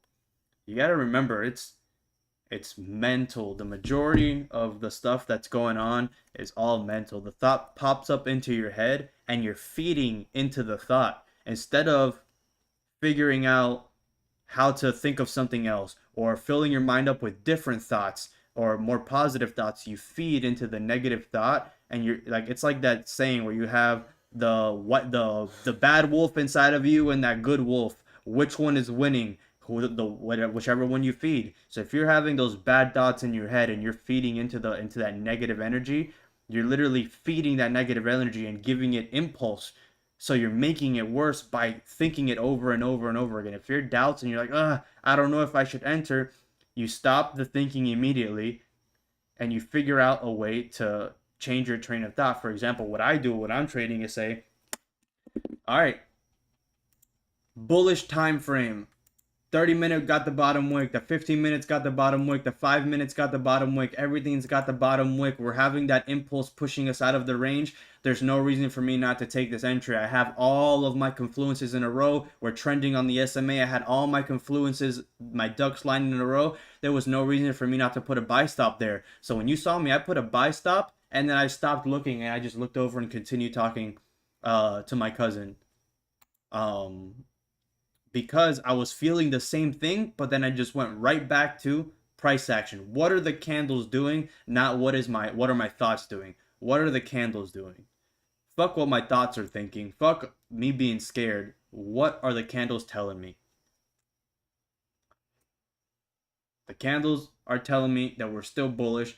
The candles are closing and still respecting this level of resistance. The candles attempted to re-break the high and failed. They gave me an opportunity to get out break even. And then when we still came down to this level, I said, okay, cool. My stop loss isn't that big, so I'm going to give this trade room to breathe. And then once we had a break of the lows here, that we wicked these lows and we started pushing bullish like this, that was enough confirmation for me that we were going to re-break at least the daily high one more time before coming back down.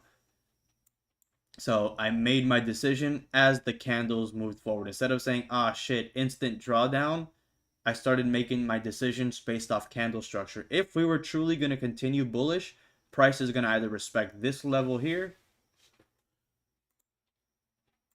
or we're going to respect this level here, right? Or worst case, price comes back down to respect some of these wicks here, right? And use these as a lower low. But we have such strong movement here on NQ that I wanted to take pineapples here and then use these levels as a stop loss. Because if we start breaking back down into this range, then you're looking at like an 80 pip stop, and I'm not trying to take 80 pips. So it's, you can't feed into the negative thoughts, bro. And it's hard, bro, because the negative thoughts have so much energy and they just overtake your fucking brain, and you're like, fuck, fuck, fuck.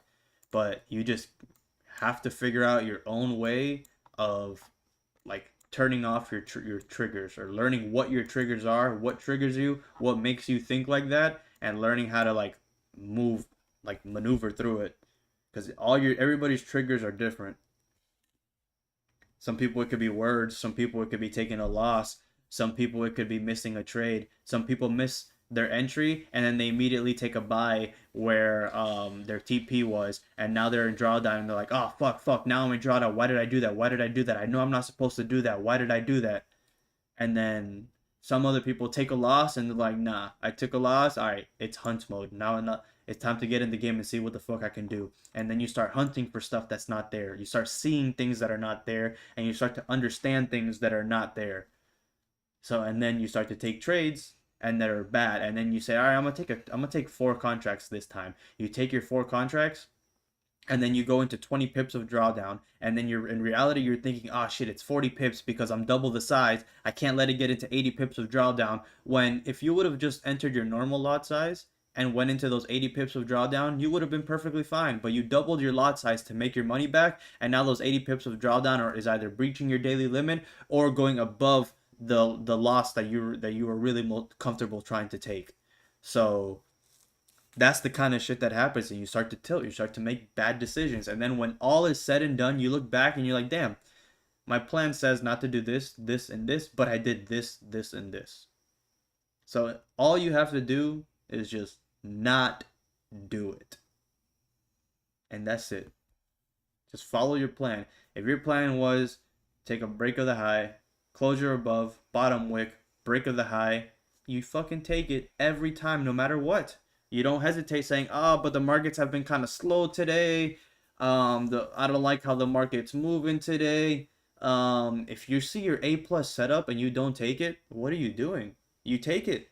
You don't like today. I guess that I'm like, oh, the market that looks like it's probably not going to drive too much, and then 7:30 rolls by and the market's fucking flying. Like, look at this candle at 8 p.m. Look at this candle at 7:45. The market's just moving. And then I'm over here thinking, oh no, yeah, the day ended consolidating like this. So we're probably just gonna finish the day, the Asian session consolidating. But guess what? We didn't, and we drove 113 pips out of the New York range to fill back what New York dropped. So I mean, you trade what you see, bro. You don't trade what you think. You don't trade what you feel.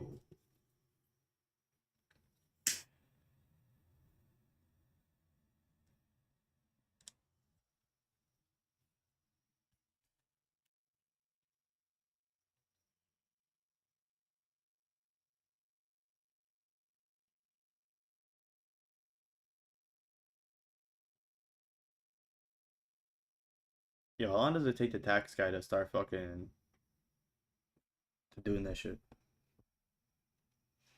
I don't know. I hit him up the other day. Actually, yesterday. Yeah, I called him. Yeah, Biggie's in jail. no, how come?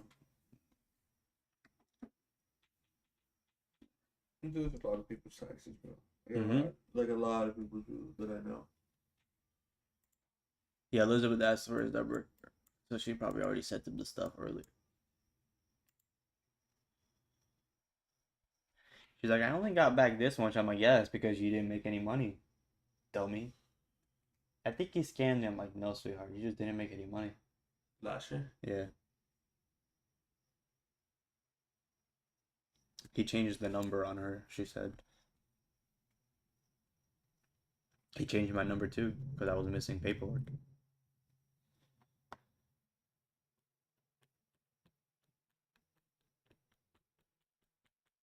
Hard time pulling the trigger. Tighten up. Tighten up. See what I'm saying? Tighten the fuck up. Doesn't matter if you're religious or not, but you were put on this planet to have life in abundance, not to be stressed out and broke all the time. So just tighten up. There's nothing you can do besides tightening up. And continue to tighten up. And continue to tighten up. And continue to tighten up for forever. All you can do is tighten up for forever. Don is a perfect example. We've been seeing him trade in front of our face for 5 years, and he's still getting better, and he's still going through hiccups and still going through bad days and still going through situations. And you're like, oh man, when am I gonna stop blowing accounts? When am I gonna stop doing this? And you're looking at these guys that are much more ahead of you in the position that you want, and they lost. Wix lost $170,000 in a day. Don had a situation with the man. Like, these guys that have been in the field for longer than us and doing exactly what we want to do to the level that we want to do it, and they're still having hiccups and still having situations in their trading, but the profits overall outweigh the situations. And that's the point that it gets to. Oh, at the end of the day, the harder that you go and the more work that you put in, your good days are going to outweigh your bad days. Your winning days are going to outweigh your bad days. The same thing in life. Your good days are going to outweigh your bad days. Yeah, you might have a really bad day where you lose like 4 or 5 days of progress. Maybe you lose a week of progress. Maybe you lose a month of progress in one fucking day. But then when you zoom out and you're like, damn, I just had 11 months of banger winning months and one bad month. That's fucking nothing. Get over it.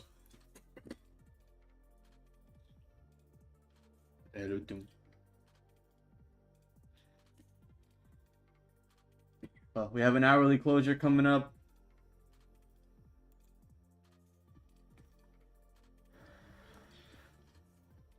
We're still respecting these levels.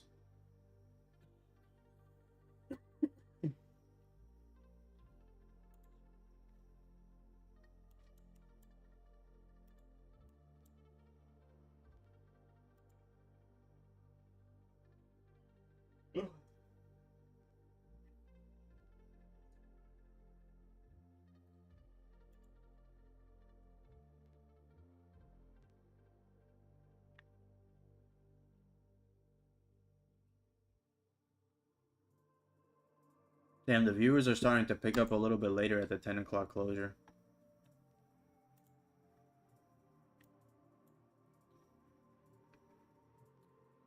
See, I would be tempted to take some buys here if the 10 o'clock closure wasn't coming, but I have a feeling we're going to get a big influx of volume here at the 10 o'clock closure.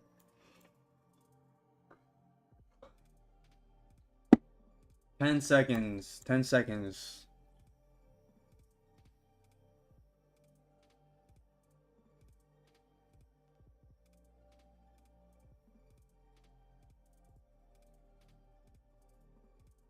No, actually 1 minute. What am I saying? Yeah, I have a feeling we're going to get some volume here.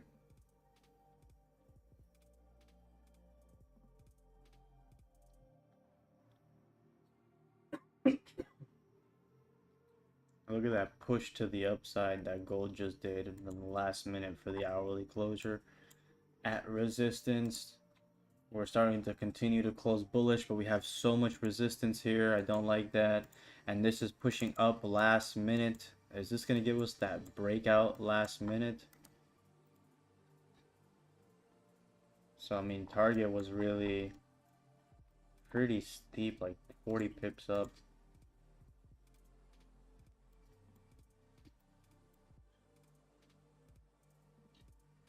Two seconds left for the hourly closure.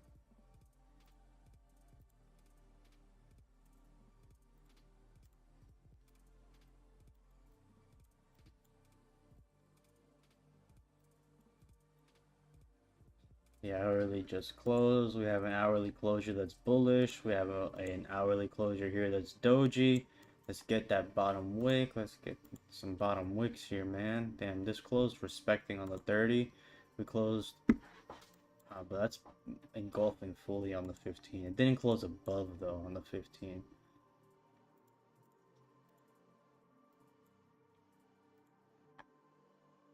Bottom wick. We need a bottom wick. Closed above all these ranges on the hourly. We need a bottom wick. And I don't think it's gotta be kind of steep. At least maybe to like these levels here. It would make the most sense. I don't know if I can take this tiny little bottom wick on the hourly.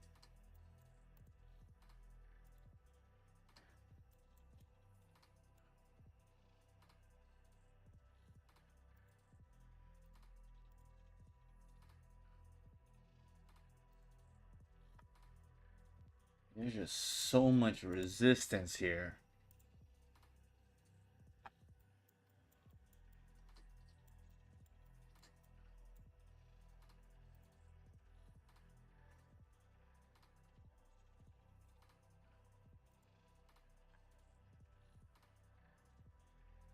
Yeah, I'm gonna call it. Have a wonderful night, everybody.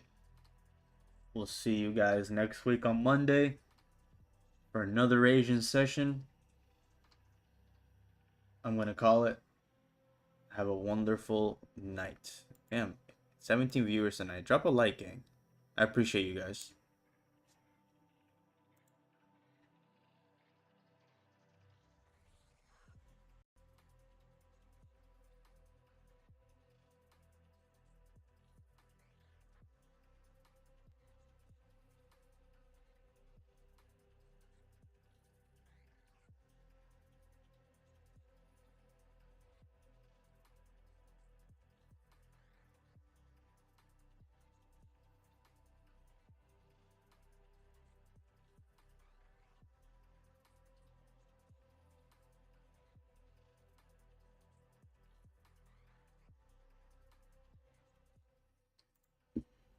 Ain't no way Don is still streaming.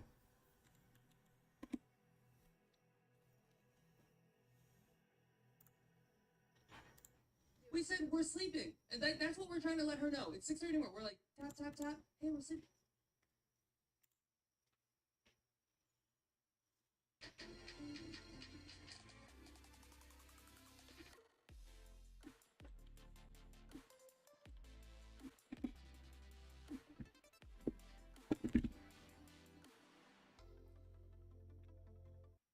Other saucy friends use non-meat You get taxed. Yeah, I get ads because I don't pay for this shit. non-meat filler crap. This is on Twitch. Oh. Don's streaming on Twitch. Keep it juicy.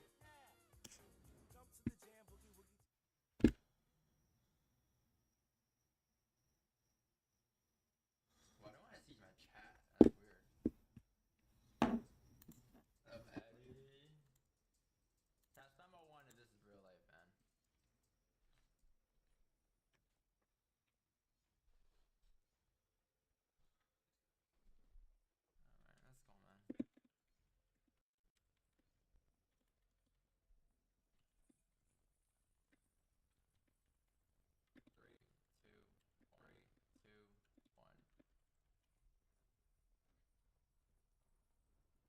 That's crazy. Don is still streaming. All right, gang. I'm gonna go watch him stream for a little bit. Take it easy. Have a good night.